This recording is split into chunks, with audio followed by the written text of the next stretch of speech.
Hello to all, welcome to the zero academy. आज हम discuss करने वाले हैं नेचुरल कोसाइंस के वैल्यू के बारे में। जब हमें टेबल दिया जाता है, हमने पहले एक वीडियो कवर किया हुआ है जिसमें हमने साइन का वैल्यू कैसे फाइंड करना है, नेचुरल टेबल क्या होता है और उसमें किस तरीके से हम काम करते हैं, एक क्वाड्रेंट को दूसरे क्वाड्रेंट में कैसे चेंज करते हैं, वो कंप्लीट डिस्कशन हमने किया हुआ है, जिसका लिंक आपको इसके डिस्क्रिप्शन बॉक्स में मिल जाएगा। तो एक बार आप वो वीडियो ज़रूर देखेंगे, उसके बाद आप ये कोसाइन वाला वीडियो देखेंगे, ताकि हम इसमें जो मेन बातें हैं कि कैसे काम करना है या उस साइन और कॉस में डिफरेंस कितना है, हम सिर्फ उतने को इस वीडियो में कवर करने वाले हैं। तो उम्मीद है, मैं ये मान के चल रहा हूँ कि आपने वो वीडियो पहले देखा है, उसके बाद फिर आप इसको कवर कर रहे हो। सो नेचुरल कोसाइंस की यदि हम बात करें तो सबसे पहले हम ये देख लेते हैं कि कॉस जो होता है या कॉस थीटा की जिसकी आप बात करते हैं, यदि आप इसको ग्राफ में प्लॉट करोगे, this is X axis and Y axis, तो इसका ग्राफ कुछ इस तरीके से बनता है, कुछ ऐसा। मीन्स ये 0 डिग्री की मैं बात करूं, क्लियर बात है, और ये हो जाता है इसका 90 डिग्री, ठीक बात है। तो ये जो मिलता है आपको, और ये इसका बीच हम ले लेते हैं 180 डिग्री। तो हमारा जो टेबल होता है, आपको पता है कि वो वैल्यू जो कंसिडर होता है वो है 0 से 90 के बीच में। तो 0 से 90 के बीच में आप देखिए, ये 0 में इसका वैल्यू मैक्सिमम है 1 और इसका मिनिमम वैल्यू जो होता है ये होता है -1। मीन्स कॉस का भी जो रेंज होता है वो +1 से लेकर -1 के बीच में होता है। तो 0 में इसका वैल्यू +1 है, लेकिन जैसे जैसे हम 0 से 90 की ओर बढ़ते जा रहे हैं, ये जो वैल्यू है वो घटता चला जा रहा है। मीन्स हम ये कह सकते हैं कि 0 से 90 के बीच में कॉस थीटा जो होता है ये हमारा डिक्रीजिंग फंक्शन होता है। क्लियर बात है कि इसका जो वैल्यू है 0 से 90 के बीच में, जैसे जैसे हम थीटा का वैल्यू बढ़ाते जाएंगे, कॉस का जो वैल्यू है वो धीरे धीरे घटता चला जाएगा। क्लियर बात है। अब सेकंड क्वाड्रेंट को फर्स्ट में कैसे चेंज करते हैं या थर्ड को फर्स्ट में कैसे चेंज करेंगे, ये हमने साइन वाले में कवर किया हुआ है। हम इसमें डायरेक्ट बात करते हैं कि 0 से 90 के बीच में कॉस का वैल्यू कैसे निकालें। फॉर एग्जाम्पल हम बात करते हैं कि सपोज दैट हमें क्वेश्चंस दिया जाता है कि कॉस 10 डिग्री 35 मिनट का वैल्यू क्या होगा। मान लीजिए क्वेश्चन हमसे ऐसा पूछता है। सबसे पहले हम टेबल पे जाएंगे। टेबल में आपको पता है कि ये जो है ये आपको डिग्री को दिखा रहा है, इधर आपके मिनट को दिखा रहा है, और ये जो लास्ट जो होता है वो डिफरेंस को दिखाता है। सबसे पहले क्वेश्चंस में कॉस के साथ क्या बोला, 10 डिग्री। तो सबसे पहले हम डिग्री वाले रेंज पे जाएंगे और डिग्री में देखते हैं कि सबसे पहले 10 डिग्री ये है।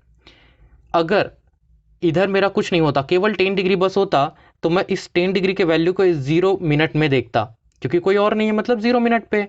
लेकिन यहाँ पे हमें क्वेश्चन में क्या बोला गया, 35 मिनट पे। तो इस 10 डिग्री के वैल्यू को मैं 35 मिनट में लेकर देखूंगा। 35 मिनट में यदि हम जाते हैं तो देखिए, मैंने आपको बताया था कि ये जो दिया जाता है ये 6 के मल्टीपल में होता है। तो 10 डिग्री में जैसे ही हम आगे बढ़ते हैं तो ये देखिए, ये हमारा 36, क्लियर है।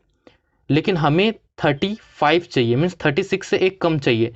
तो एक कम मतलब हम इस वाले में आएंगे, 30 वाले रेंज पे आएंगे। तो इस यहाँ पर हमारा जो वैल्यू जो मिल रहा है उसको हम नोट कर लेते हैं, और वो है कॉस 10 डिग्री 30 मिनट, कुछ इतने का वैल्यू जो हमें मिल रहा है वो है हमारा 0.9833। ये जो वैल्यू है 0.9833, 30 डिग्री पे वैल्यू है। लेकिन हमारा जो क्वेश्चन है वो है 35, मीन्स 5 और चाहिए। तो देखिए, ये है 30 डिग्री, और इसी लाइन में यदि हम आगे जाते हैं तो ये डिफरेंस दिया हुआ है हमको 5 का, ये 5 डिफरेंस दिख रहा है 5 मिनट का। तो हम इसमें आगे बढ़ेंगे और इस 5 मिनट का वैल्यू कितना है ये देख लेते हैं, वो है 3। सो हम ये लिख सकते हैं कि 5 मिनट का वैल्यू जो दिया है वो है 3। तो देखिए, यदि अब इसको मैं जोड़ता हूँ तो ये कितना हो जाएगा मेरा, कॉस 10 डिग्री और ये दोनों ऐड होकर कितना हो जाएंगे, 35 मिनट्स, क्योंकि ये 30 मिनट था और ये प्लस 5 मिनट। तो टोटल हो गया cos 10 degree 35 minutes, this much equals to. अब यहाँ पे जो इम्पॉर्टेंट बात है वो ये है कि साइन में हम इन दोनों साइड को जोड़ते थे, जैसे मैंने इसको ऐड कर दिया वैसे इधर भी ऐड करते थे।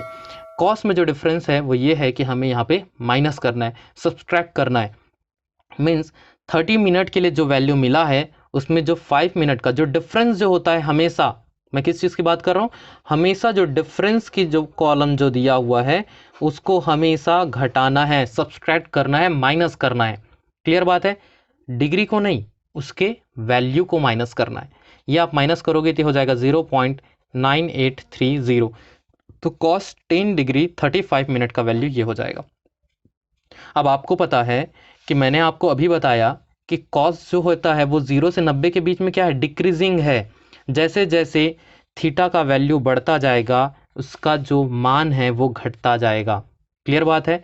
यहाँ पे 30 मिनट था तो वैल्यू ज़्यादा था, 35 मिनट हुआ तो वैल्यू थोड़ा कम हो गया। नेक्स्ट यदि हम 40 मिनट पे जाएंगे तो वैल्यू और कम हो जाएगा। वैसे 11 डिग्री पे जाएंगे तो वैल्यू और कम होता जाएगा। डिग्री का मान बढ़ने से उसका जो वैल्यू है वो कम होता जाता है।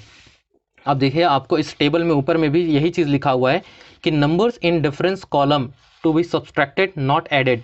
ये जो डिफरेंस कॉलम है इसको आपको घटाना है न कि जोड़ना है। सिर्फ यही डिफरेंस है साइन और कॉस केस में। बाकी जो प्रोसेस हमने साइन में जैसे देखा था, जिस तरीके से हम इन्वर्स को निकालते हैं, बाकी चीज़ों को निकालते हैं, वही सेम प्रोसेस होगा। एक क्वेश्चन मैं इन्वर्स का मैं आपको बता दूं कि मान लीजिए आपको क्वेश्चन दिया गया है कि cos theta is equals to 0.9406। मान लीजिए हमें वैल्यू ये दिया गया है, तब की केस में थीटा का वैल्यू क्या होगा हमें क्वेश्चन पूछता है। तो सबसे पहले हमें क्या देखना होगा कि जो क्वेश्चन दिया गया है ये किस कॉलम में आ रहा है। क्लियर बात है। 0.9406 हम इसमें देखते हैं 0.9, अभी जो हम निकाले थे वो क्या था, ये देखिए 0.98 था, लेकिन हमको 94 चाहिए। 94 के लिए हमें डिग्री और आगे बढ़ना होगा। आगे की ओर जैसे हम जाते हैं, देखिए ये 5 तक जा रहा है, ये 4 वाले दिख रहे हैं इधर। 0.9406 चाहिए हमें, तो और आगे बढ़ते हैं 06। ये देखिए यहाँ पे हमें मिलता है ये 0.9409 और एक मिलता है 0.9403। हमारा जो वैल्यू है, हमारा जो क्वेश्चन जो दिया गया है उस क्वेश्चन का वैल्यू 06 है, मीन्स इन्हीं दोनों के बीच में है। अब समझने वाली बात यह है कि आप अब तक जो करते थे, जैसे साइन के केस में करते थे, तो क्या होता था, छोटा वाला को लेते थे और डिफरेंस को उसी में जोड़ देते थे। मीन्स ये 3 वाले में अगर मैं ये 3 डिफरेंस जोड़ दूँ तो 6 हो जाएगा। ये हम साइन के केस में करते थे। कॉस के केस में घटाना होता है, इस बात को ध्यान पे रखेंगे। इसीलिए हम वैल्यू जो क्वेश्चन में आपको जो दिया गया है, ये जो वैल्यू जो आपको क्वेश्चन में दिया है, इससे बड़ा नहीं लेंगे, इससे हम छोटा वैल्यू कंसिडर करेंगे। तो छोटा वैल्यू क्या है हमारा, यदि हम उसके बात करें, सॉरी मैं लाइन दूसरा बोल गया। साइन के केस में हमें क्या देखना होता था, छोटा वैल्यू देखना होता था, लेकिन कॉस के केस में देख रहे हैं तो जो दिया गया है उससे हमें बड़ा वैल्यू को लेना पड़ता है। इसलिए क्योंकि मीन डिफरेंस जो रहता है उसको हमें घटाना होता है। तो यहाँ पे हम इस 3 वाले को ना लेके हम किसको कंसिडर करेंगे, 0.9409 को कंसिडर करेंगे। क्लियर बात है, ये आपको समझ में आ रहा होगा। सो 0.9409 ये किसका वैल्यू है आप समझिए, ये है 19 डिग्री का और ये मिनट कितने का है, 48 मिनट का। तो हमारा आंसर कुछ इस तरीके से बनता है कि कॉस 19 डिग्री 48 मिनट जो है इसका वैल्यू मिल रहा है 0.9409, कुछ इतना मिलता है। ठीक बात है। अब मुझे ये 6 लाने के लिए इसमें 3 घटाना होगा। 3 का डिफरेंस देख लीजिए आप, इस केस में 3 का डिफरेंस ये है और ये कितने के लिए, 3 मिनट के लिए है। तो 3 मिनट के लिए मिनट इधर आ जाएगा और डिफरेंस जो है वो इधर आ जाएगा। क्लियर है। आपको मैंने बताया था कि एंगल वाले केस को जोड़ते हैं लेकिन जो वैल्यू आया रहता है उसको घटाते हैं। तो ये हो जाएगा 6049.0 और ये इसमें ऐड हो जाएगा, तो ये हो जाएगा 19 डिग्री 51 मिनट और ये किसका वैल्यू है, कॉस का। तो कॉस 19 डिग्री 51 मिनट का वैल्यू कितना मिलेगा हमें, 0.9406। मीन सिंपली ये जो क्वेश्चन था इसमें थीटा का वैल्यू कितना हो जाएगा, ये वाला, मीन्स आंसर हो जाएगा 19 डिग्री 51 मिनट। आप कैलकुलेटर को यूज़ करके आप ये वैल्यू वहाँ से डायरेक्टली निकाल सकते हो कि इतना आ रहा है कि नहीं आ रहा है। क्लियर बात है। तो ये तो था इन्वर्स निकालने के तरीके और ये हमने देखा था डायरेक्ट उसके वैल्यू निकालने के तरीके। तो इस तरीके से नेचुरल कोसाइंस को टेबल की मदद से निकाला जाता है। उम्मीद है आपको समझ में आया होगा। अगर कुछ भी चीज़ समझ में नहीं आता है तो आपको टेलीग्राम का लिंक डिस्क्रिप्शन में मिल जाएगा, आप वहाँ से मुझे कमेंट कर सकते हैं, बता सकते हैं। सो अभी के लिए बस इतना ही। Stay safe, keep learning. Thank you.